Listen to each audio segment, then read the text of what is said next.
Биз азыр Саргамыш айылында турабыз. Саргамыш айылында бул айыл өкмөттөн ижарага берилген жерлер. Алма-бак тигип жарандар мындайча айтканда өзлөрүнүн күнүмдүк жашоосун өткөрөт.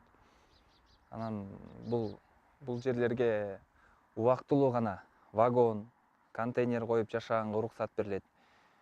3 соток, 4 сотокко чейин. Бирок ошого карабастан эле бул жерлерди алган ээлери капиталдык курулуштарды куруп алган, мыйзамга баш ийбейт. Ошонун негизинде биз бир нече адамдарга протокол түзүп, сотко жибердик. Айыл өкмөттөргө предписание берилип, эскертип турабыз, мындай мыйзам бузуулар болбошуна. Алдын алуу иш-чараларды өткөрүп турабыз.